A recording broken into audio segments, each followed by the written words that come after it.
தமிழர்களின் திருநாள் பொங்கல் பண்டிகை. அதை எப்பவுமே நம்ம சிறப்பாக கொண்டாடுவோம். பொங்கல் அன்னைக்கு வீட்டு வாசல்ல பெருசா கோலம் போடுவோம். அடுத்து பொங்கலுக்கு வீட்டின் கூரையில பூ காப்பு கட்டின பிறகுதான் நம்ம பொங்கல் வைக்கிறது வழக்கம். இத கூரைப்பூன்னு சொல்லுவாங்க.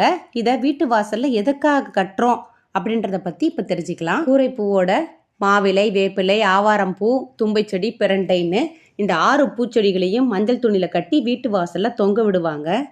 வேப்பிலை கொசுக்களை தடுக்கிறதுக்கும் நோய் எதிர்ப்பு சக்தியை அதிகப்படுத்துறதுக்காகவும், மாவிலை காற்றை சுத்தப்படுத்துறதுக்காகவும், ஆவாரை பூத்திருக்க சாவாரை கண்டதுண்டோ அப்படின்றது பழமொழி. சர்க்கரை நோய், தோல் நோய்களை குணப்படுத்தும்.